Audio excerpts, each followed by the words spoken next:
I don't know if I can record just to record, but the bar is moving across. We are good. We are live. Oriole Nation, welcome. Board of Education, 129-24. Let's. All right. Thank you, sir. And we're coming back from closed session, so we're back in open session for the regular meeting of Board of Education for North Fond du Lac here on Monday, January 29th. So our next item is board mission statement. So, All right. Yes. So our board mission statement: we will develop policy that is representative of our community, set goals, and lead our district by collaborating. awesome. Thank you, sir. And then our next item is our approval of consent agenda, and we have 4 items that were all found in the board packet. First one is the approval from the December 18th regular board meeting minutes. Second item is approval of December 18th policy committee meeting minutes. And then third is approval of January 11th special board meeting minutes. And then finally is the treasurer's report. So see if there's any questions before we take a vote on approving that. All right, and then we'll look for a motion to approve the consent agenda. I'll make a motion. Second. All right, and then roll call. Okay, Hawk, yes. Matthew, Yes. Geckerman, Yes. Yeager, Yes. and Belowski absent. Yep. All right. All right, thank you, Steve. Our next item is board members share moment of pride.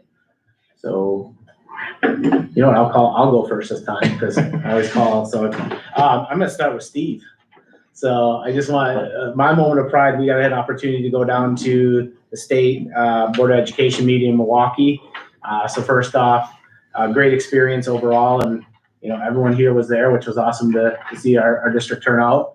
But we got to honor Steve one day on Thursday afternoon for 30 years of service for the Board of Education. And I know it goes even beyond that, you give back to the community. So I was just proud to be there and see you up on stage and just being able to, you know, accept that on behalf of yourself and the work you put in, and you know, Gail and the rest of your family that supported you along the way in the district. So congratulations from me personally.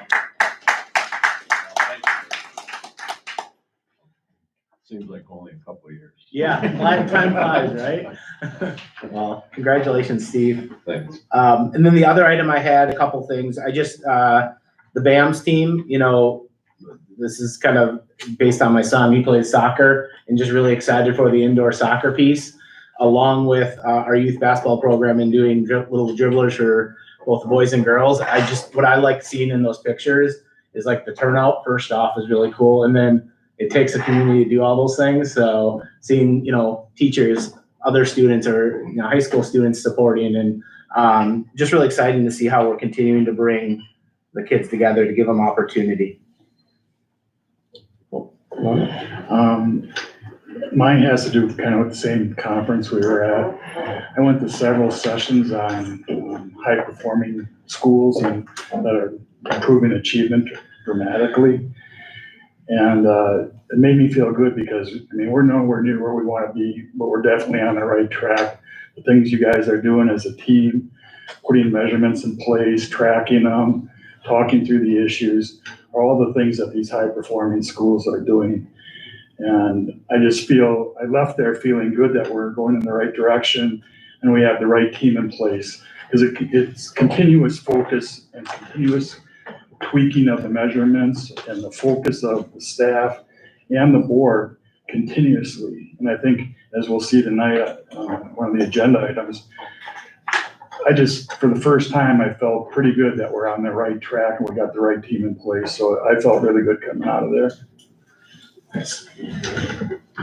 Well, mine also, January is the convention, each of those 30 years. And not only for the award that I received, but it's always a great time every year to recharge, kind of renew, learn new stuff, and reinforce other things. And so it's always a highlight of my year. So that was one. And then the other one, I had the opportunity last week to come and see Steve Jones speak to the staff. And you know, for as great as I thought Jaden was, Steve Jones is just as good or better, even, well, not better, but just as good. That's awesome. I just love hearing that motivational type of talk. And I hope that we can continue that program. Well, it's tough going last because I had many of the similar things about continuous improvement and going to the conference because it was great networking with other districts in the state and talking to them about their what's going on in their districts as well. Just a couple things that maybe that was different from what was said already. Last week, the Optimus held a TriStar basketball competition for the youth in our community, and they had around 76 participants, which is a little below average, but that turnout is always great to see for that. One other thing that I've been seeing right around this area is the building trades program is starting to put up some scorers booth behind the baseball and softball field, scorers booth / concession stand. So I think the slabs have been poured for a couple of years now, and they're starting to get going on building those. So that'll be a great asset where they can get out and actually make some money for their particular sports. So it's good to see that getting going. So that's all I had. Nice, thank you. All right, our next item is Horace Mann Student Council. Faith, it's all you. Okay, I did have it printed out, but then I left the sheet, I don't even know where. But because we are not having our winter formal, we are still going to be doing dress up days. So on Monday, we're doing Miracle Monday, and that'll be February 5th through the 9th. And then Tuesday will be Pajama Pant Day, Wednesday, Generation Day, and then Thursday, seniors can wear their orange and black jeans again, because it's orange and black. And then Friday, we have our pink out game, and it's pink out theme. And then students or staff are also given a ticket for participating, and you get prizes at the end of the day. And yeah, your name just gets randomly selected. And then, like I said before, our girls basketball team will be hosting the annual pink out game on Friday, February 9th. And they'll be playing Mayville at home, and it'll start around 7:15. All proceeds that are made from the game will be donated to help fight breast cancer. And then for National Honor Society, our NHS members are starting to finish up their obligations, and our annual banquet will be in April again. And they are also having a backpack buddies drive. It's coming up soon here.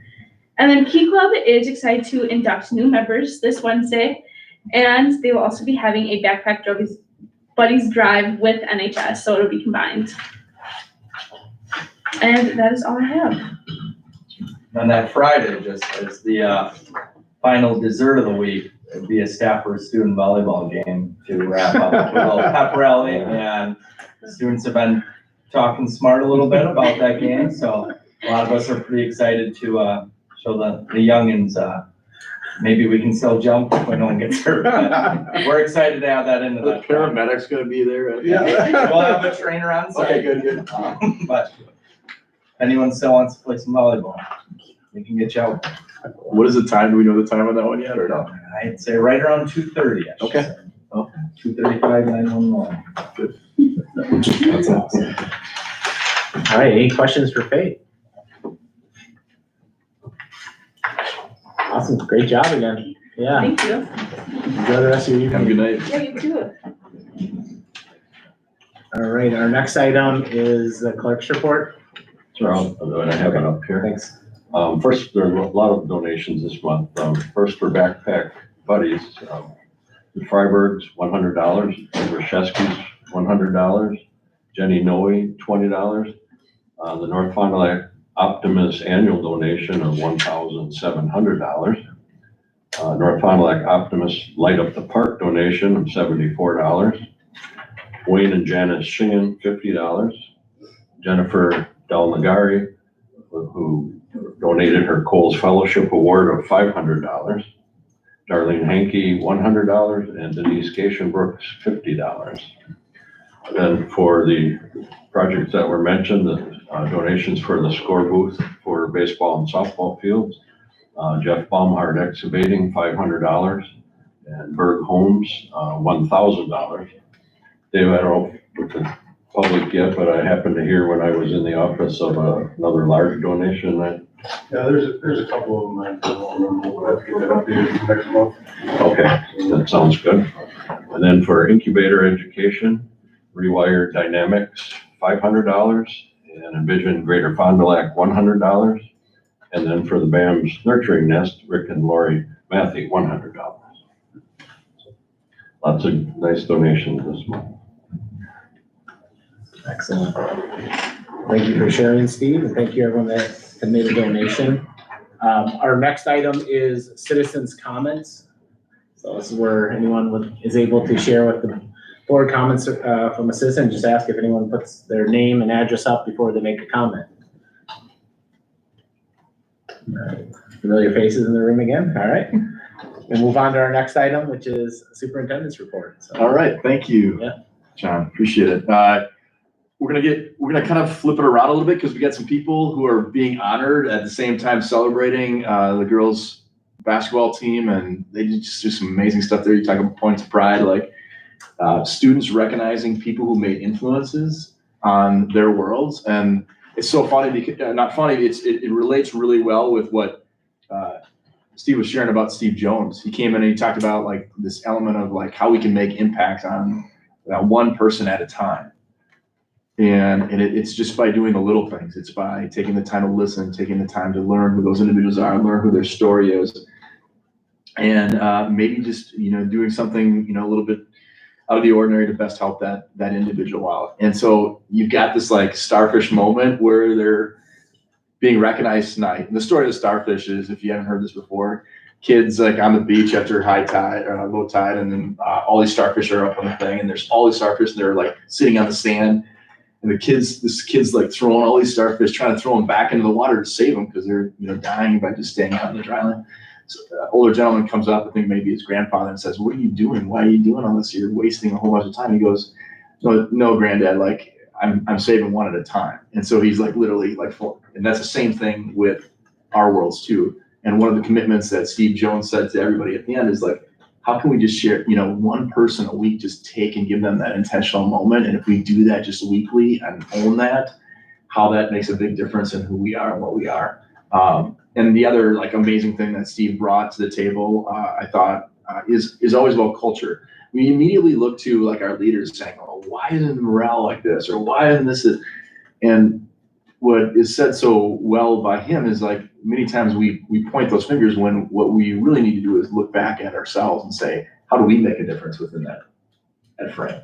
We're all leaders. We all have the power of influence. And that's the beauty of what Jaden and Jones really talk about, and how we can be the best versions of ourselves intentionally. And we need to do that together, one child at a time. So I just wanted to share it too was a great thing. And I board members, I know you all have this, but the Twin Thieves, this was written by Jones and Jaden as well, but really encapsulating a lot of the stuff that they're talking about. Our staff is getting that training on the regular. This isn't just like a one and done. This is going to happen all next year too, so that we get and continue to work through that, because it's tough. I mean, especially right now, when you get a lot of pain points and there's a lot of stuff going on in our world, like how can we be best for our kids and turn up that dial so we're ready for them, or adults or family members or whatever it might be, so we can best support them and serve them. So that's that showing about the safe and emotional healthy schools. Please take a look at that. I'd love to talk more about the Twin Thieves. It's a great book, and I know many of you in the audience have already read this, but we'll continue to work through that. So that's that update.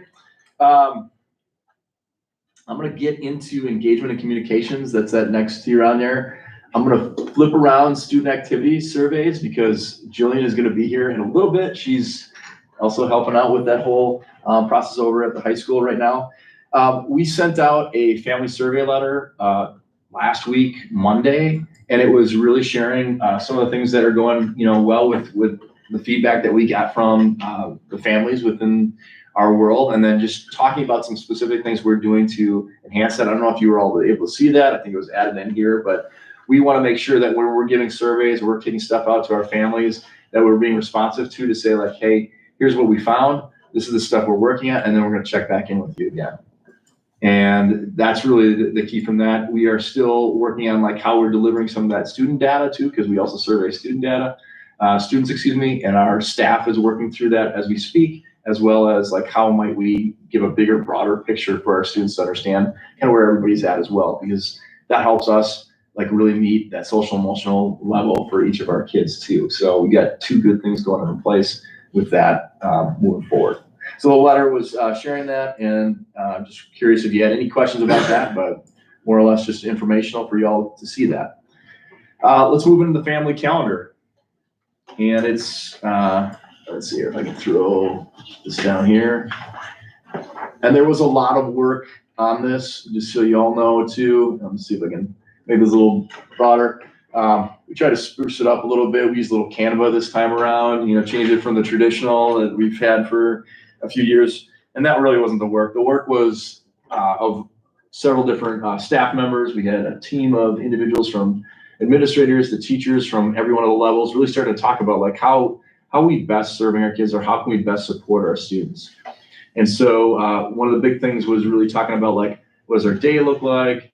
How do we create that flexible time for our staff to really be coached up, and also learn at higher levels, so that we can give our students the best possible learning that we can put into the classroom. So a lot of things we're talking about here. I mean, the big things that you might notice on here is that we're again later asking in this conversation to go to the state for an exemption to start earlier on the 28th. This was kind of a unanimous thing amongst all of our staff, saying we like the early start time. We like the little bit early release too, in terms of we're done by the end of May. And so the end of school would be then May 30th on here moving forward. So we'll be asking for that once we get to new business. And we feel like we've got some things in that process to make that happen moving forward. In terms of just in general, some updates with this, it's a little bit different than like last year's calendar. About 8 times throughout the year on a Friday, there is going to be professional learning and training and planning. We're providing that for our staff, and it's a full day where we can really hone in on some of those specific skill sets and supports and training that we can provide our staff with the needs necessary to be successful in that classroom. So you'll notice that throughout the actual calendar here as well. You also see that 5 of those dates for the high school and the middle school are virtual still. And the reason for that is the expectations for hours and minutes by the state are about 80 or so hours more than the elementary. And so where that lies is that it just needs a little bit more time. So we're going to continue to try to practice our virtual practices that we've started so far. Obviously that's a learning in its process, but we've had some good success this year with, a couple snow days, or at least one snow day, walking through that. And we continue to get better in that area. I'm just trying to see if there's anything else on here that you would not be aware of at this point in time. The start times and end times, they're different. That was another thing we talked a little bit about before within this. If you notice, FLC is a major shift from this past year, starting at like 8:45 in the morning, going to 8:15 start time and ending at 3:05. Treffer's staying the same, and then BAMS and Horace Mann, a little change over the course of like 5 minutes. We're talking 8 a.m. and then they finish up at 3:15. So a little bit different there. And again, to really look at transportation a little bit differently with our busing, as we talked about previously as well. Any questions on the calendar? Things that are not on here yet, parent-teacher conferences, as we're still working and walking through what that might look like, and then graduation. Obviously, a test run this year on that Thursday night. We're going to see what that looks like and have another conversation with you all here at some point in time. But still having that conversation with staff to see what makes the most sense for the upcoming years. I don't have any questions. I appreciate how thoughtful this is, and just hearing the conversations over the last few months from not only yourself, and then the team that you bring in and support, but giving time to our educators to, take a second and really be planful with their approach in that one day, I hope is really helpful. And still giving our students the opportunity to learn during that day is awesome too. So I just thank you for putting that thoughtfulness into it. A lot of people in this room. One more thing, just so you know, for planning and for training, like every Wednesday, 35 Wednesdays from 7 till 8, our staff will also be in collaborative teams working on the work too. So all the stuff that Rick was talking about in these other school districts that are starting to see the needle move within achievement, that's the work that's going on within that frame too as well.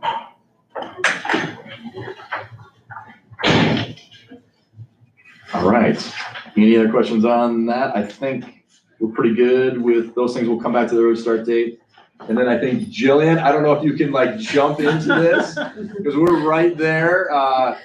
I've been tap dancing and trying to sidestep as long as just we're right on time. So if you want to get yourself and are ready to go, and Sure. and I can roll through the screens for you too as Sure, well. no, So that would be great. okay. So just a recap from the last time we talked, we were at the point where we wanted to start getting that baseline data, the number of activities our students are engaged in. And so if you go to the second slide, this goes back to our original KPI, where our overall goal is to get 85% of our student body engaged in at least one activity, club, or athletic team. And so keep that in mind as the overarching goal as we go through each of the buildings and discuss where that baseline data is right now. So we'll start with FLC. We distributed surveys to 300 students for third, fourth, and fifth grade. And our results show that about 69% of students are engaged in at least one activity. So if we go down to the next slide, keeping that 69 baseline in mind, our goal is by the end of this year, if we could increase that to 74.3%. We feel like that is attainable, still a bit of a stretch, but it's not too lofty that we'll never be able to reach it this year. With that in mind, there's two areas that we want to focus on based on what the information that students provided for us. Soccer is a big area of passion for our younger students. And so we are hoping to roll out a soccer club at FLC. We are actually launching it at the middle school starting this weekend on Sunday. And so we are utilizing high school boy and girl players that will actually be the coaches and mentors in that program. And depending on how well that goes, our goal is to roll that down to FLC before the end of the year. Another area that we're looking at is doing an art and drawing club. A lot of students indicated that they have an interest in that area. And right now we are seeking advisors to help support that. We're looking at potentially during the day opportunities where they could do it during recess, but we're also looking at maybe an after school or before school opportunity as well. So we look at Treffert Way. We had 39 out of 60 students complete that survey. And I'm gonna come up close because I can't read this. Can you go a little? Yeah, about 51% of students are engaged in at least one activity. And one of the things that Tiffany and I talked a lot about, part of it is we don't necessarily have the best communication yet at Treffert to get out those opportunities that they can be engaging in at FLC and at BAM. So that's one of the things that we really want to work on before the end of the year, that any information all the schools are getting that Treffert is included in that. So we want to increase our activity engagement at Treffert by 56.3%. I already mentioned like streamlining those communications to make sure that students are aware of the opportunities that are there. And then we also talked about what are some things that within their school day that they might want to do, like Legos and an art and drawing club. And we're also making sure that they have access to that indoor soccer club that we're launching this weekend at BAMS. And then at Bessie Allen, 255 students out of 322 completed the survey.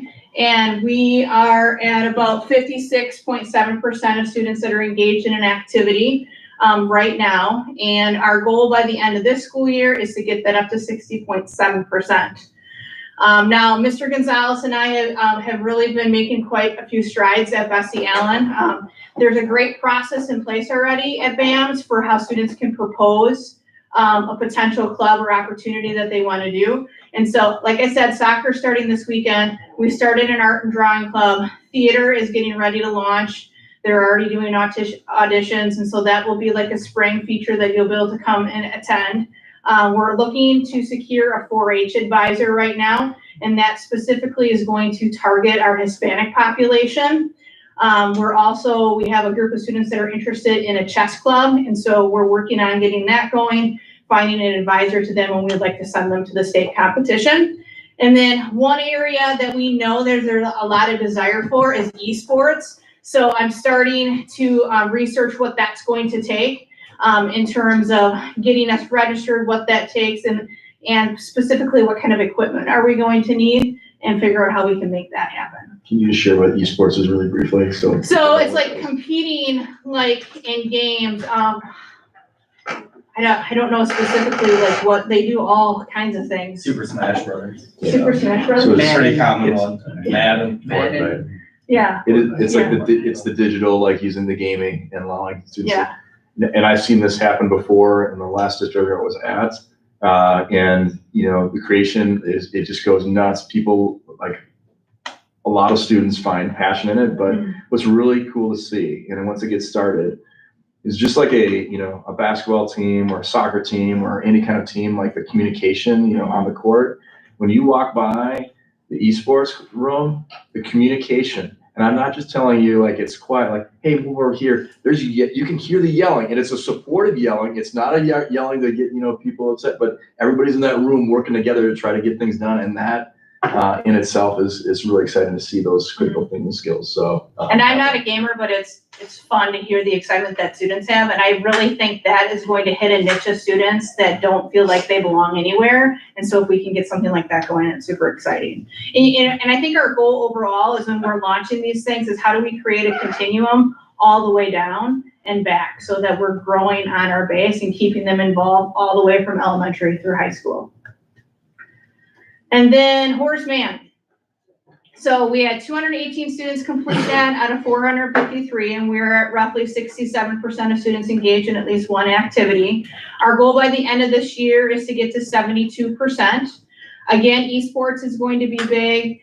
There's been a lot of interest in tennis, and I know we don't necessarily have the right venue for that, but looking at, is there a possibility that I can search out a co-op so that students that want to do a tennis can potentially look into that. Book club is also something that students want to get engaged in, so that we're trying to balance out making sure that the students that want to get into athletics have those opportunities, but making sure we have enough non-athletic things that students can also get involved in.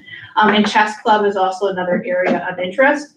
And then in particular with photography and yearbook, it's a big need for us to help get students involved in that, and working with Mrs. Ackerman, we're hopeful that we can get something launched for next year, both at the middle and high school, and even try to get some amateur photographers going at FLC to hopefully get them going by the time they get to middle school.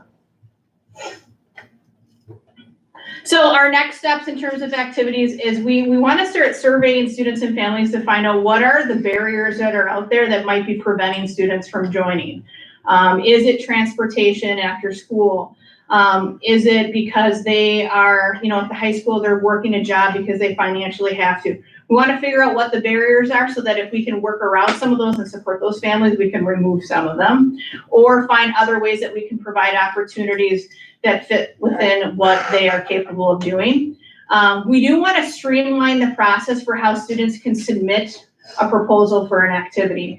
There's a pretty good process going on at BAMS and at Horseman, but that doesn't really exist at FLC yet. And so that'll be something that we'll be working on in the coming months. And we want to review our survey process. As you notice the number of students that completed it out of how many received it, we'd like to get a better turnout for that when we give this again in the spring. Questions for me? Looks great. No, excellent ideas. And JV won, by the way, 41 to 37. We're gonna continue like updates from Jillian at the next time we come in as administrators as well. So just we'll kind of see where things are at that point in time. Thank you so much for toggling back and forth between your different roles. Appreciate you. All right, let's move on to learning academics bucket. And we'll get into administrative team reports and rock and roll here and order again. I'm trying to remember, are we all good to start where we were gonna start, or is there any particular that you want to get going? No one has to leave? Okay, let's start with Trefford and then we'll work ourselves up through FLC, BAMS, Horseman, special ed. Okay, so whenever you're ready, and then if we need to do anything with EduClimber too, let me know. I don't have anything at Okay. EduClimber. So you guys have my report. So at Trevor Way, our learning and academics has really been focused on our reading is what we've been diving into this year. At the start of the year, we were at 28% proficient, looking at that STAR data, and that's jumped up to 40% with this mid-year assessment. So we're really excited to see the scores are going in the right direction, and we're doing actually our data dig tomorrow to really start diving into what do we think are the reasons, where our teachers are focusing on as far as the academics. So at the start of the year, K1's really been focusing on phonics and decoding skills. Our second and third graders have been really diving into the comprehension piece using a tool called the Story Grammar Marker. 4th through 6th grade, looking at student needs, was also very phonics and comprehension based. And then 6th through 8th grade have been using vocabulary within informational text to kind of figure out how that will help them while they're reading the actual text. And then in the second quarter, we had a couple interventions going for students. We continued small group literacy instruction. A big lift for us, Adam connected us with DPI. We have a couple students who are learning with the essential elements.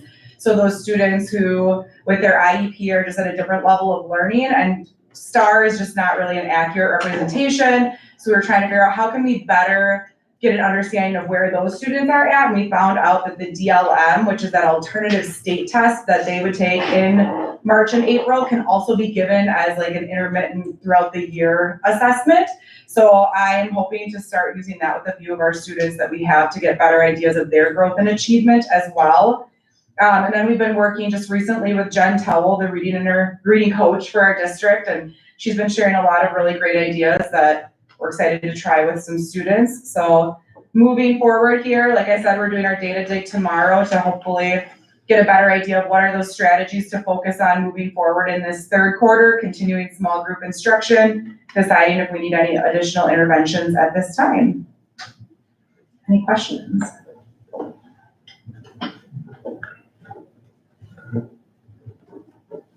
Okay, pretty good improvement from September to January.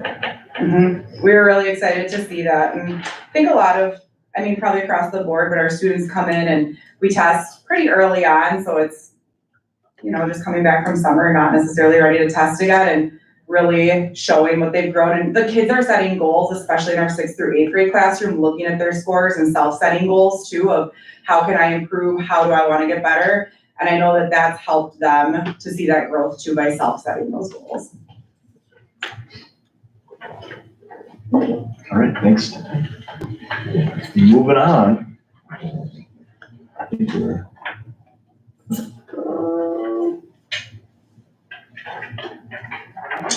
See how they have it here in this one. Sorry, everybody. Grab this.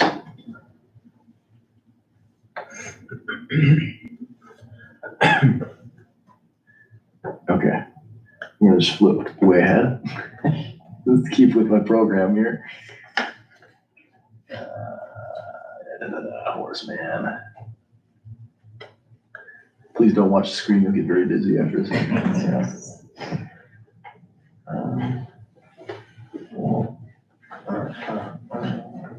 And I think we're almost.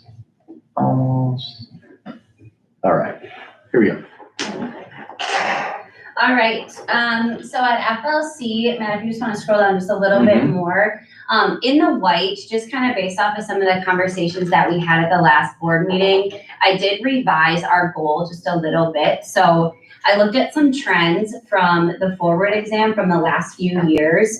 So in 2020, 2021, we had 42% of our students who were below basic in math on the forward exam. Moving to 2021, 2022, that number dropped to 26.2% below basic.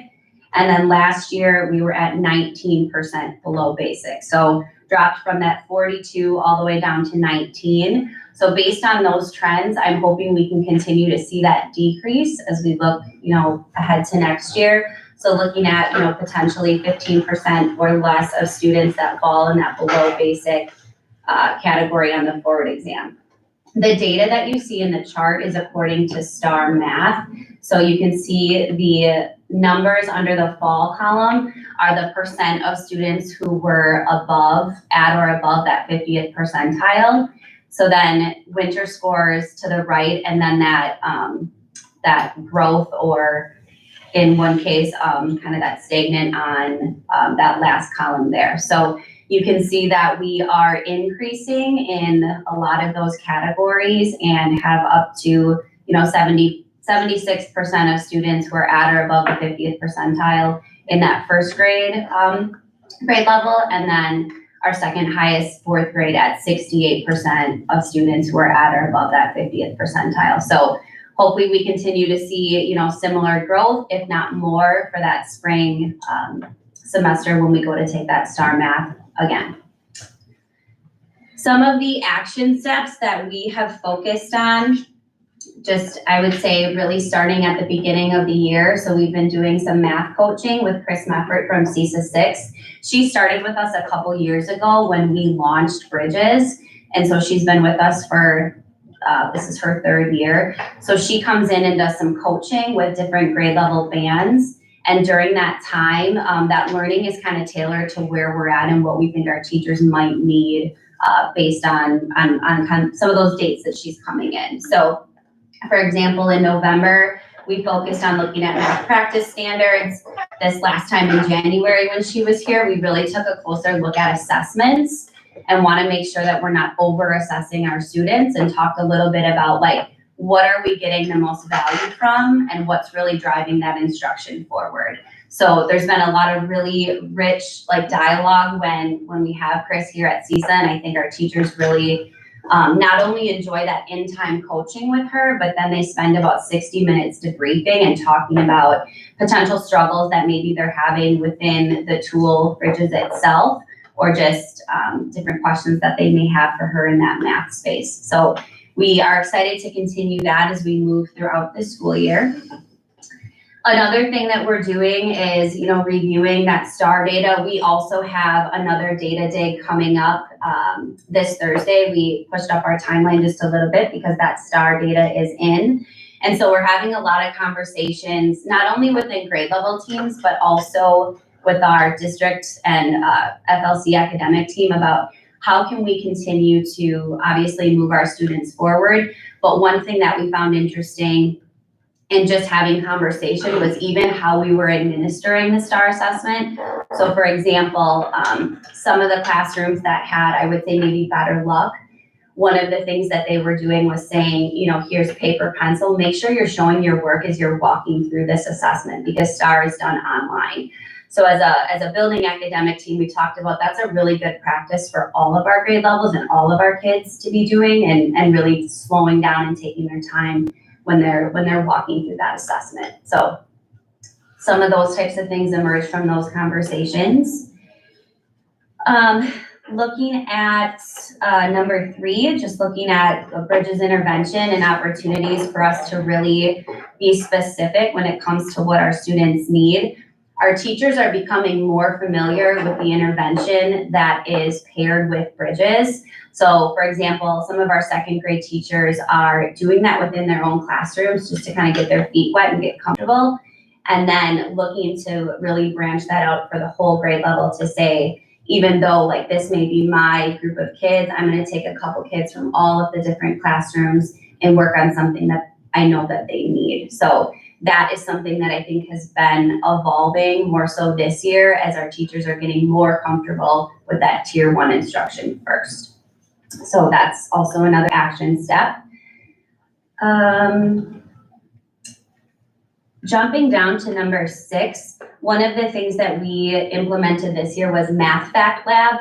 And that's been something that's been helpful with our students, just practicing some of those basic math facts. So a lot of our teachers will use that as a warm up for those first 5 minutes or so at the start of the math block. And I think they've found that to be very valuable, because sometimes those certain basic math facts, let's say in those upper grades, aren't necessarily taught intentionally. So then it kind of brings back some of those pieces that they may have been missing and help fill those gaps.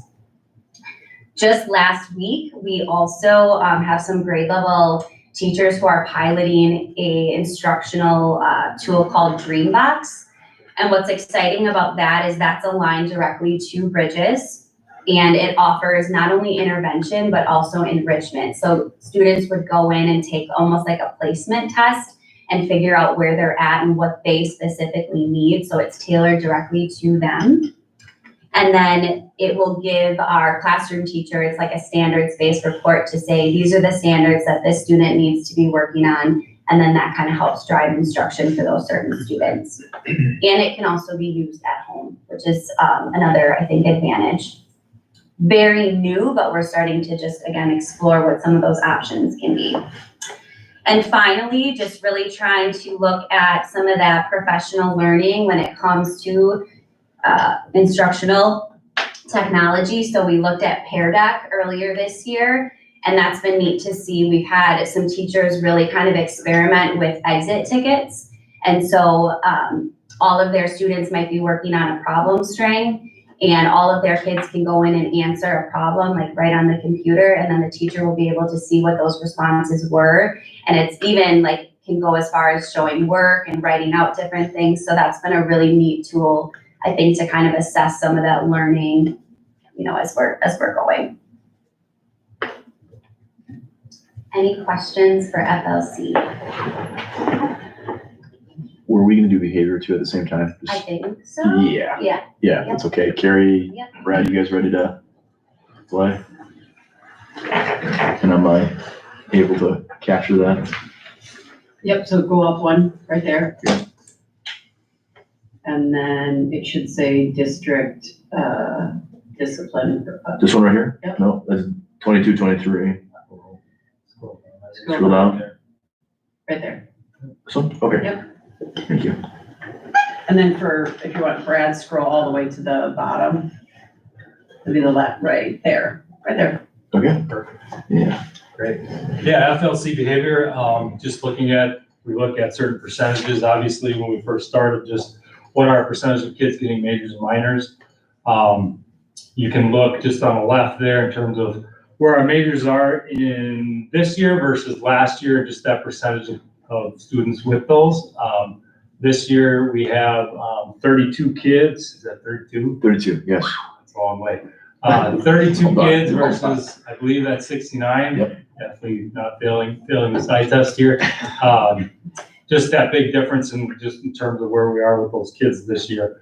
And then you can see the minors are also just a big difference in where we were. 66 and where we're at now, and then 133 was last year. So just a big difference in there. And just as we said in the past, when we look at those numbers, you know, you may say, what are we doing different right now? It's just a lot of different things we're getting better at.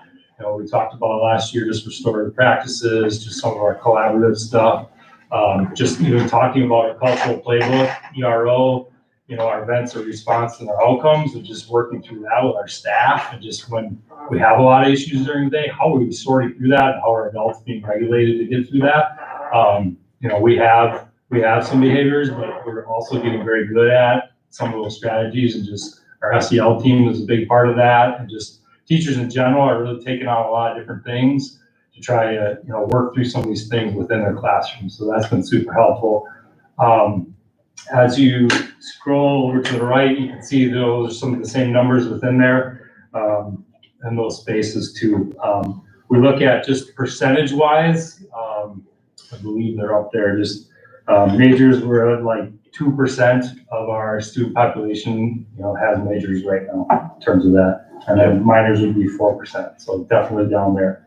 And then looking at just attendance, general attendance right now, 96.9 for friendship. We were doing really well till a little bit after Christmas, and this is the time of year our littles get pretty sick. Just to give you a perspective, last year we had about 94% of this stuff. So overall, I think we were 93% last year. So we are up, which is good.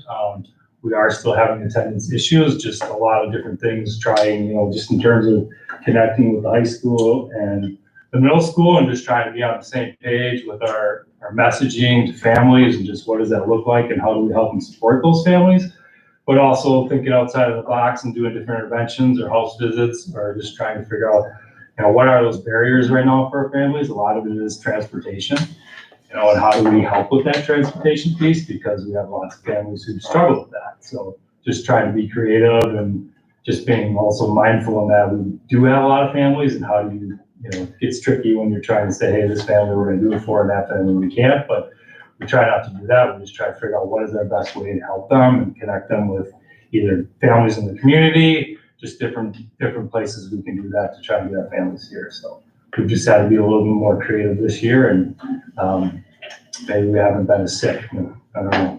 So, but there is a lot of work in that space, and just a lot of different people have their hands in that at Friendship, and we're just doing a lot of good work, and that 96 is a good number right now. Hopefully we can hold on to it. So, any questions with behavioral overall? Pretty impressive. I see it as 97 though, I rounded up. Okay. Yeah, just a lot of work in that space. Attendance is something that never rests. I mean, just one of those things we're already behind right now as it tomorrow, and kids that are sick today are, they're on our agenda again tomorrow, and it just never sleeps, so to speak. So it's an ongoing thing, but just having that consistency across the board, and then just a lot of different people in that space really helps. Great, thank you. Any other questions? Carrie, do you mind going right away for BAMS? Sure. Let's go up, and then Mike will come back to, is we're on the same page? I'm guessing it's right here. Yeah.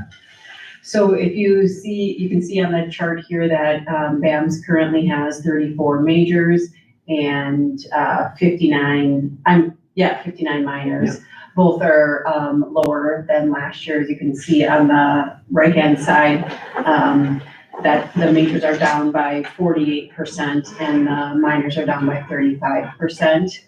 Our current attendance is the 93.3, and last year we had an average of 89.69, so that's improved as well. Again, I think I attribute that to kind of getting together with all three schools and getting on the same page and having that same messaging and having that same process. Kind of what we see typically as a lot of our behavior related issues are for defiance and disrespect, whether that's in the classroom or in the cafeteria. That goes for both majors and minors. That's the largest write-ups that we have. Any questions about BAMS? And could I supplement some of that with more data? One of our behavioral goals is to have less than 3% of our students out of school suspended. And so far, we only have had 1.5% of our students out of school suspended. And another one of our behavioral goals is to have 80% or more of our students with only 0 to 1 majors. And right now, 97% of our students have 0 or 1 major only. So we really have, I think, about 10 students or less that have multiple majors. So that's a good thing. Attributed to Carrie Nitz working with students from a mental health standpoint, as well as a restorative, a focus on restorative practices and just wraparound services like that. So Carrie, good job. Any questions about behavioral or attendance from the middle school? Well, I did. All right. Mike, I think you can start. I will just get down to that spot. So this is a mid-year review of our local assessment performance on the STAR in literacy and in math. To preface, before I share the data, we conducted a data dig school-wide historically for the last 8 years on both the Ford and the STAR exams. And we, as a result, adjusted our SLO so that for both reading and math, we are going to set the goal of having 40% of our students above the 50th percentile while achieving at least a 7% growth from the fall to the winter to the spring. So besides doing the data dig historically, we also did a root cause analysis, and we dedicated several morning meetings as well as grade level meeting times to do so. And in this, our findings are that the 6th, 7th, and 8th grade in general, the students struggled in determining the meaning of words and phrases if they are used in a text. And therefore, that would be the biggest area of focus based on the data for the 8 years of like historical analysis. So we started to do professional development on a wide range of reading and writing strategies. And we had several sessions where we focused on ELL students as well, looking at the best literacy practices and strategies such as scaffolding, SQ3R, which is survey, question, read, recite, review, ways to support learners with complex texts, looking at templates for students to be able to answer questions, close reading, annotation, all those reading strategies and writing strategies were shared. We also, for math, had CISA 6 come and do a lot of professional development with our teachers, and we also had some observation periods and modeling of lessons that were more student-centered and less based on teacher talk. So based on all those things, we saw a 2.5% growth in reading from the fall to the winter school-wide. So it went from 26.5 in the fall to 29% in the winter. And in math, we saw a gain of 6% overall in math, from 39% in the fall to 45. So technically, we set our math goal because over 40% of our students met the 50th percentile or above criteria. And the same thing with reading, we're not there yet, but we are refocusing our efforts. We're gonna do another data dig and another root cause analysis. And I surveyed the staff as well as to where we are gonna be focusing on 2 areas for reading strategies universally during our Oriole time. It appears that it's gonna be annotation, and it's also going to be scaffolding, but more to come on that. So just I don't wanna go into great detail, but each grade level did further digging, and they focused on specific reading and writing standards in their particular classes as well, and I shared that with everyone here. Our next steps is to look at certain students that we feel could do better on the STAR and retest them.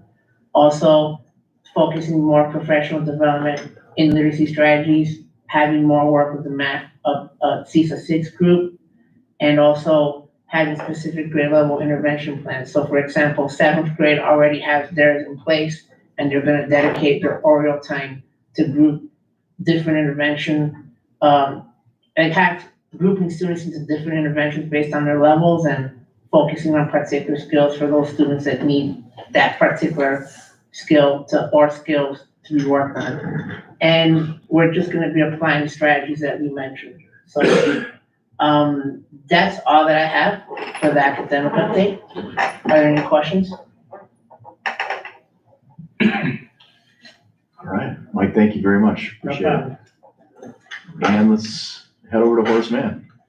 Yeah, so as we jump into Horseman, a little more unique, I guess, at the high school level too, where our common assessment is the ACT. So to start this year, we really started digging into, kind of that root cause analysis on what areas do we want to factor in. And then also in addition, currently CISA 6 is performing a math audit, now a math PD coaching with our math programs at our high school, where they're evaluating our tool and just some of the universal practices. So being mindful of that strategy that's being implemented there. We also want to look at literacy as a whole and how we can improve that. In addition, we talked about how can we make a universal building-wide SLO goal and how can we align that. So some of our data, we ran a practice ACT this fall just to get data on our 9th, 10th, and 11th grade students, knowing the senior data we had from last spring's ACT, and just kind of compile that and then look at the historical trends. As our academic team at Horace Mann dug a little bit deeper, the trend we noticed most from 9th grade through that senior year window over the past 4 or 5 years now was there's major deficit and deficiency in our word meaning understanding. So as a group, we just kind of evaluating, is that part of our EL population? Is that just lack of reading level? And just started digging deeper on wrapping around on that. So as a building, then we created our SLO goal that centered around looking to expand that vocabulary understanding and identifying that word meaning gap that we have. So universally now every content area, we talk about, we read, write, and communicate every day, every content area, no matter what. In each content area, specifically at the high school level, you can layer in different words you're going to encompass or encounter from, music or choir, interact with different words, both strength and conditioning, math, science. So how can we encapsulate all of that and being mindful of that with our special education department as well to just that full wraparound service. So with that, we made some goals for where we were from the practice ACT. So 27% of our ninth graders answered correctly on any questions that tie into that category of word and meaning in correlation to the ACT. Our goal is to see 8% growth or more. Organically right now, historically, we're seeing between 5 to 6% growth annually. So we thought with this universal practice, we should see an uptick of, minimal at most, but 3% in addition to the organic growth we're already experiencing, which is how we settled on that 8% growth. 10th grade, so 39% of students answer that correctly. So our goal by the end of the year is 47%. And then our junior class was at 43%, and we'd like to see that to 51%. We did omit grade 12 this year just because they don't conduct the ACT, things like that. And it's probably the one little nugget the seniors will get this year of, hey, you've kind of been through it, but going through that, the way we'll progress monitor that, working with another group, we're working with academic tutoring to help support some of our skills prep and preparation for ACT. They can hone in on questions that are just centered on word meaning. So rather than taking the entire practice ACT again, just a 4-hour animal, it's here are 15 questions in the snapshot. So we plan to conduct that first one in early March to get really our midline data will come at March for us to kind of see where we're at, and we'll conduct another one in late May, just see where we got in this year. So currently, all content areas we're leaning in on to, is it the roots of words? Is it just words we're going to come across are unfamiliar? And also staffers leaning into, are there trends we're noticing as well? Are ninth graders lagging in this area more? Because then we can start to trickle down to possibly the BAMs, even FLC, like where are some of those gaps? So by the time we get to high school, we can wrap around that. So that's kind of the academic piece here that we've kind of muddied through a little bit, but we're here. We got a pretty clear goal and we feel good about it. Any questions on that? All right, thank you, Dwayne, appreciate that. And I'm gonna flip over to Ms. Nitz again, to the high school. All right, so for the high school, you can see up here that we've had 40 major referrals, which is about 2.5% of our student population. And then 57 minors, which is 3.5% of our population have had minors. You'll see that number is down for majors at about 47% in comparison to last year, and for minors it's down about just about 20%. Again, same behavior trends that we see in the middle school with the defiance and disrespect as the primary referral source. And then in regards to attendance, this year we're at 87.13, whereas last year we were at 83.88, so also another increase in attendance. Any questions? I assume that's common going from elementary to middle school to high school. Yes, the common decline, yeah. And even credit some of seeing the decline in that behavior data too. Just we created a behavior matrix this year to really just hone in on students and identify what are those expected behaviors we have at the high school. I know elementary does a great job with PBIS and what we used to do, and then even middle school, just high school sometimes is a forgotten animal, for lack of a better term, of what are your expectations? We built that skill, but now really putting those parameters, expected behavior, what maybe an undesired outcome would be if you choose to not follow that way. So I think I credit a little bit to some of the work we've done universally in our district. Any other questions for Carrie or Dwayne? All right, Chris, if you want to start up and then. Sounds good. Well, thank you for giving me the opportunity to share an update from the special ed department. So our vision and mission is to support the whole child in reaching their academic, behavior, and social, emotional goals, and sometimes also independent skills.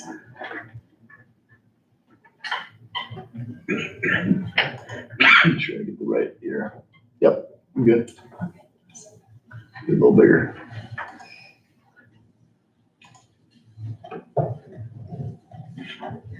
All right.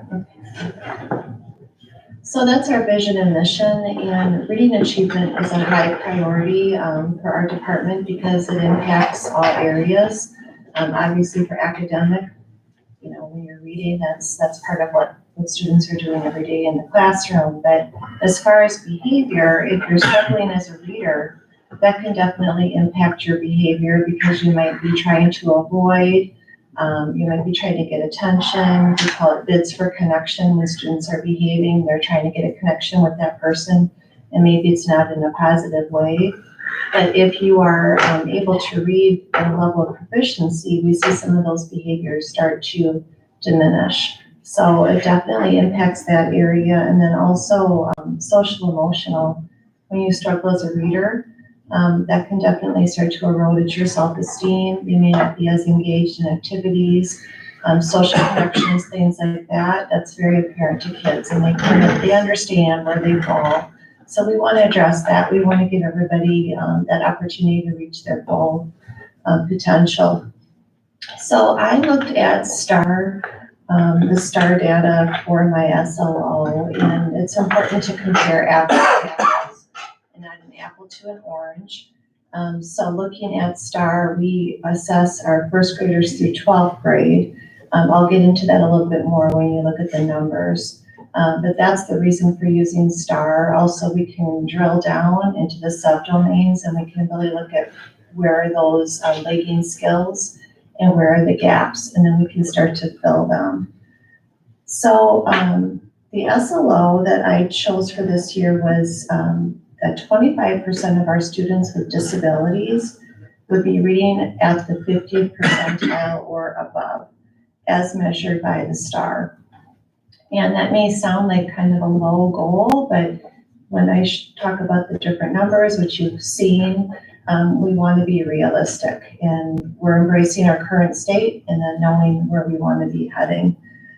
So for grades 1 through 5, and these scores I included Chartford Way, they're part of our district, so we're talking all students in the district, grades 1 through 5, 19.23% of our students were above the 50th percentile on the fall assessment, and that increased to 24.07% by the winter assessment for FLC, for grades 1 through 5. And then grades 6 through 8, 16.6% of our students with disabilities were at or above the 50th percentile. That dipped down a little bit to 12.12% for the winter STAR assessment. And then for our students in 9th through 12th grade, we had 20% at, and I'm sorry, this is not correct, that shouldn't be 100 up there, that's a typo. 80% or 20% were above the 50th percentile. And according to the winter assessment, it's 0%. I'm not super concerned about that number because we had a lot of students out, and really not a lot of students are taking the STAR. And that's something that we're working on with the high school team, is to have a common assessment so that we can have more robust data to share with you and to compare. So some of the trends that I noticed looking through the data for grades 1 through 5, the struggles are with the integration of knowledge and ideas, and the students are struggling with foundational skills, including phonics and word recognition. And the action steps to address that, we have these different interventions that you've heard about through the years. We are working with the reading coaches, which that has been great. We also have our instructional aides are now being trained in some of these interventions. So it's really one starfish at a time. We're throwing them back into the sea, helping them to read. So those are some of the things that we're doing.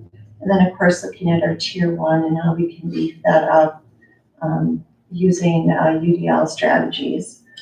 And then some of the trends I noticed that stood out to me for grades 6 through 12, students are struggling with identifying the main idea and vocabulary terms. One strategy that we've been using is text annotation, which is talking to the text.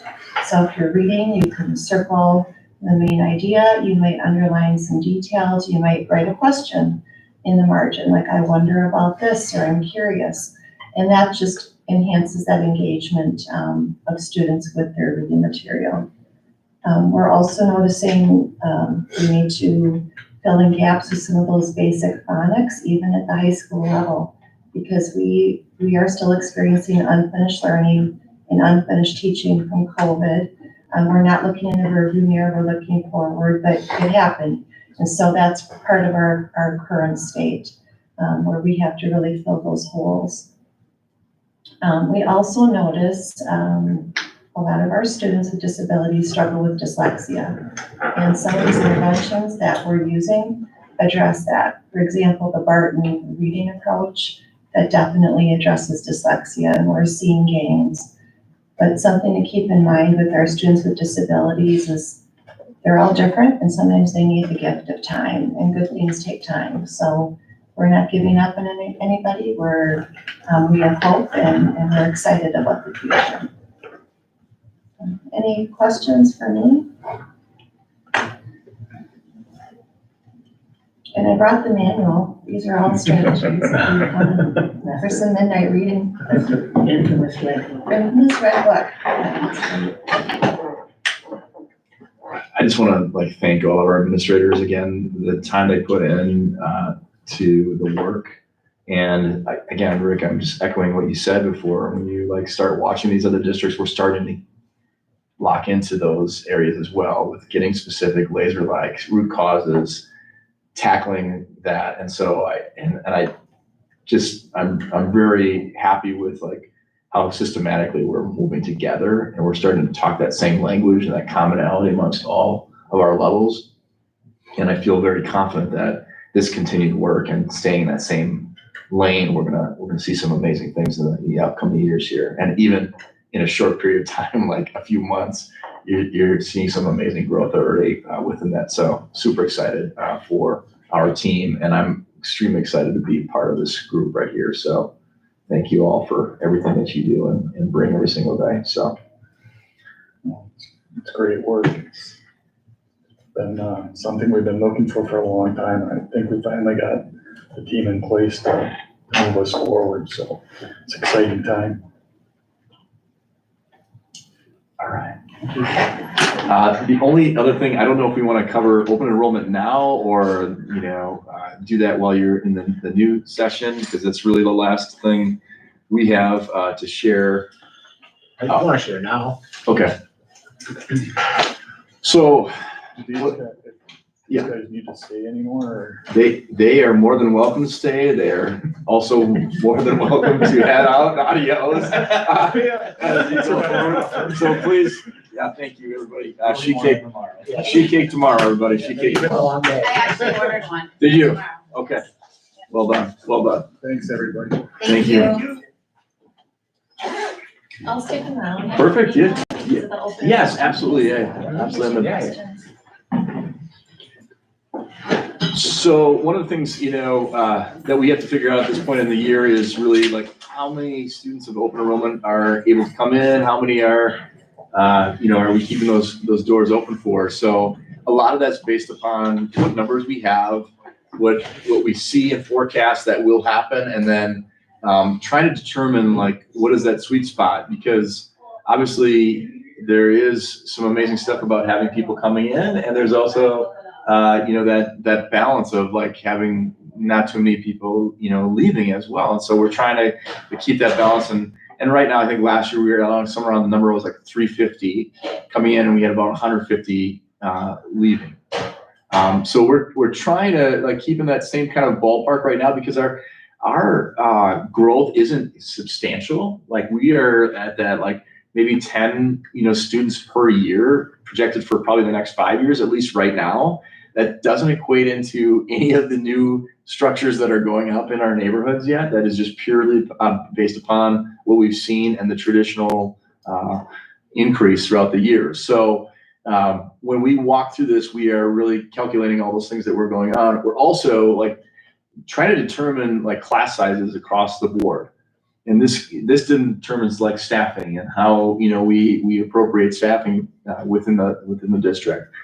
And if you notice on this scale, like, you know, the earlier grades, we want to keep those numbers as low as possible. I mean, Adam ran like great session this morning already, and I mean, bringing people in, letting us know about literacy and how we're going to continue to work on different ways of doing that so we can help students.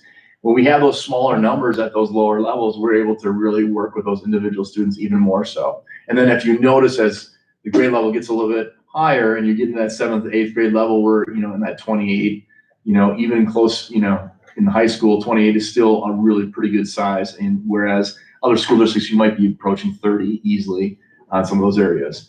And then from that, then we're determining, okay, how much space is available that we can still bring in off that, if anything, based upon that number. The FTE on the side here is kind of an idea. It's just a guesstimate right now of what we feel like an allotment per grade in terms of teaching staff. Now, is that 100% all the way down the line? No, it just gives us kind of a quota to say like, okay, this would be the range, and proportionately, this gives you somewhat close to this number in the middle here. And then how many other spaces do we have available? Not including, obviously this number is the projected enrollment, our students, the students in the village who are here. It's not taking into consideration necessarily the students that we could still bring in within that caseload max. Does that make sense? I know it's a lot, but this really, and then when we say this, it sets this way. So, and Kayla Schmitting and I, and also Chris Schultz sit down and we start saying, okay, how does this all play out to the best that we can be? And it's like balance back and forth of what makes the most sense of, the open enrollment process. Now, if you look at 4K, you see more spaces, and that's because of the uncertainty. Like we have students, we have a 4K program, obviously. We have 4 different sections that students can be part of, but we also have a lot of students in North Fond du Lac that go to other places within the Fond du Lac region or elsewhere, maybe closer to work for some families, and it doesn't work for them. Those kids are still part of our district, and after the year's done, they come back and want to be in our kindergarten. And so we know that that's going to substantially happen, so we make sure we have some buffer there so we're allowed to make that happen as well. Any questions on this at all? And then I'll get into special ed in just a second here, just looking specifically at our quota. If you notice also within this too, Treffert Way is also in there at, a 60 cap. And that's been what it has been, not only for what we're deciding here, but also in their charter agreement, which they determine like what is like the max that they can handle at the given point in time. And that's the number where they're at right now. Man, I have a question on the last column there, the spaces available. Yep. Are those numbers strictly open enrollment kids, or, yes, or is it reduced when we have resident students that move in here? The residents are all in the projected enrollment or figured in the this is strictly, we would have 15 spots open for open enrollment for those students coming outside if we wanted to. We do not have to fill all of that, but it's available so that we need to be able to share that with people. And you notice it fluctuates depending on the sizes within those classes. And then I'll take you down here to our caseloads and recommended caseloads for special education as well as alternative. And Chris, feel free to chime in here and just talk about like why, maybe we have what we have here in some of these different spots. If you want to talk about like middle school and what cross-cat for some, if they need to know that information is some more, that might be helpful too as well. No, definitely. So DPA doesn't have a set rule for the caseload determinations. We can pull whatever we want for that. So we do our best guess. Cross-categorical means that those classrooms, it doesn't matter what your disability is. So it's across all categories. So it may be SLD, specific learning disability. I'm sorry, we come from the world of acronyms, so I try really hard not to use them because I don't want to assume people know emotional behavioral disabilities. All of those things are encompassed in cross-categorical.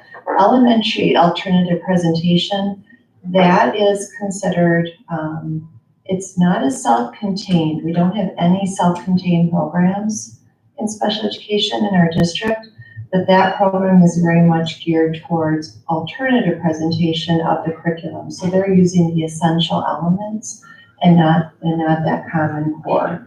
So it's a different way to learn, and students who are in that program, they're not in that classroom all day. They might be accessing some gen ed specials or classes, but that's what their IEP goals are based on. So we just have one program like that at the elementary, and then middle school, we have our ID classroom and intellectual differences, and then we have an ID program also at the high school. And that's really it for exclusive. And then you'll just notice, and we have Trefford on there as well. One thing that Trefford ran into, and they're working on this, I don't know if it's rebranding is the right word to use, but there's an idea, and I still get calls from other directors. That program is just for students with disabilities, right? No, anybody can go to that school. But the way that it's kind of set up, it really is great for kids, with autism or struggle. So we wanted to be watchful of that number, because what's happening is there's more special education students. It's heavy, or like 62% students with IEPs at Trefford, and we want to have that be a more balanced number. And if you notice at the bottom, the contracted services, we don't have to offer open enrollment in those areas. So we hire out for our deaf and hard of hearing teacher, our vision, and then presence learning is contracted. So obviously the elephant in the room, if you look on the right-hand column, okay, we are at capacity within the staffing that we have right now to be able to make sure that our students are provided the resources that they have within the special education arena right now. And that's where you see that in the frame of where we're at, based upon, again, caseload numbers to student to staff, and making sure that those students are getting, that appropriate assistance within those staffing areas. Is that fair, Chris, what I'm saying? Yeah, that's perfect. And it's really, it's tricky trying to plan, because we could have 10 kids move in all of a sudden that have, pretty heavy duty IEPs and need a lot of help. And then we're trying to scramble and figure out how we're going to support that within the confines of our resources. So this is really important to have, because it does take away from the services of the kids that do reside in our community. And we'd love to help everybody, but we don't have the resources to do that. So we have to be specific. And you'll see this really statewide. Districts are moving to more of this. And as long as we're having a conversation about it, which we are, and it's in the minutes, then DPI will uphold whatever we decide.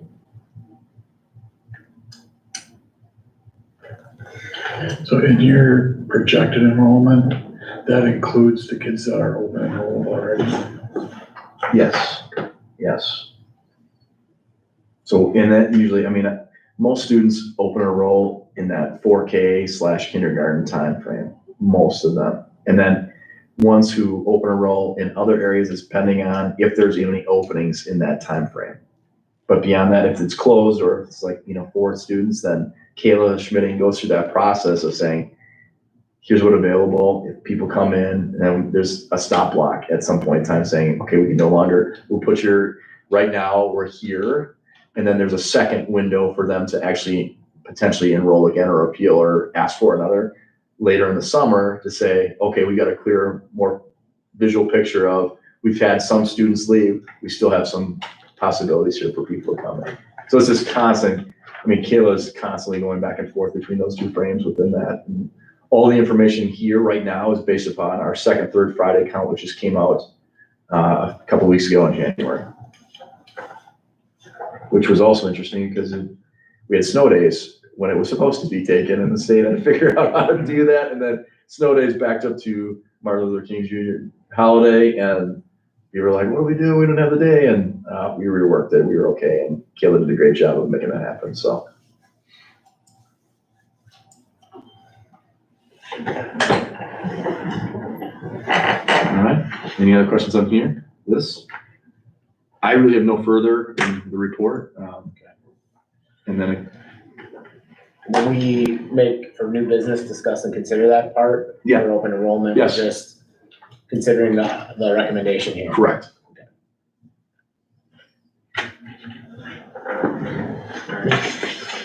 Any questions from the board?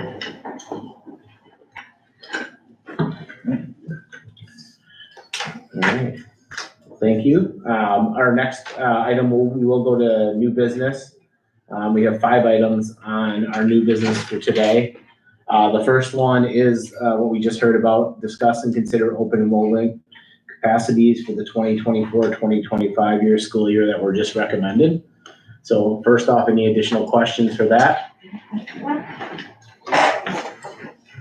And then we will look for a motion to approve the recommendation that was set forth just a little bit ago. So moved. Second. All right, and then a roll call. Right, Matthew, Yes. Yeager, Yes. Geckerman, Yes. Lopsky absent, and Hawk, yes. Motion carried. All right, thank you, Steve. Our next item is discuss and consider administrative contracts for 2024-2025 school year that were discussed in closed session where questions were answered already. So we'll look for a motion. Should I read all names or we don't? You don't have to, but I don't know. Steve, give me the protocol. Like to stay consistent with whatever. I don't think you have to, if we want to be a little transparent, you could maybe comment on it that, all of them are. Yeah, all of our Yeah, our leaders and Yep. district leaders okay. are, So we have, reviewed and considered all 9 of our district leadership team that are with these administrative contract. So any questions leading into our looking for a motion? Just a 2-year contract. 2-year contract, thank you, Steve. I'll make the motion. Second. All right, then roll call. Hawk, yes. Matthew, Yes. Geckerman, Yes. absent, and Yeager. Yes.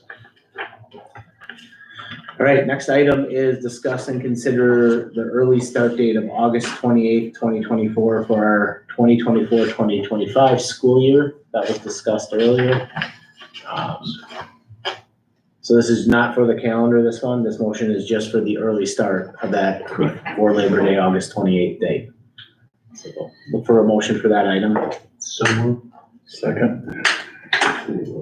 Yeager and Matthew. Then we'll look for a roll call when you're ready, Steve. Well, how about discussion there, quick? All right. So it's not approved yet, we have to officially, but we're assuming that, so has it been pretty regular that they're granting? the Yes. Request? yes. So, I mean, again, it comes back to local, like if you're saying we're approving to that earlier start, the DPI then has to, at least from my experience, that's been good to go. So we will see. I think with your approval and your signatures, I think that's gonna be the big thing that really moves it over. Okay. Yep. All right. Good question. Yeager, Yes. Matthew, Yes. Geckerman, Yes. and Hawk, yes. All right, our 4th item is discuss and consider the family calendar for 2024-2025 year that was presented a little bit earlier today. So we'll look for a motion to approve that calendar as recommended. And I'll make that motion. Second. Then roll call. I have a discussion item. So, Okay. So in the process of doing this, because schedules affect families and work and getting kids transportation, getting them to school and that, was there any input obtained that way? Is this? We felt there wasn't a significant reach out in this case. If we would have done some drastically different things, obviously most of it is staying considerably the same. And honestly, I think we feel more confident with having a very closer start time to the high school, middle school to the elementary. So I think it's going to be in more, families' favors, where the kids right now could be sitting at home with their parents until that bus comes, because the middle schooler or high schooler has already taken off in that bus. So looking at it that way, I think, and then also with the elementary, considerably a little bit earlier than what it has been, but more typical, like we would see in other districts at like a 3:15 or a 3:10. I don't want to say normal like end time, but it will give them that opportunity to get their kids a little bit earlier than usual. The only other thing was the high school. They're 5 minutes later than they had been, but we still have a 15-minute cushion before that 3:30, which allows them to get to sports, to get those other things. In their schedules, they're going to have Oriole time at that end, that last hour. So if students had to go for early release for whatever, what matter, they wouldn't be missing new learning, but potentially support or intervention time. If they were part of like any kind of like. Help at the high school with spring sports. Correct. Obviously. Okay. All right, yeah, and it's, especially at Friendship, it puts it back kind of before this last switch to, 8:45 to 8:45 or whatever it is, I might not be accurate on that, but kind of back, and that was always done very well. So, received very well.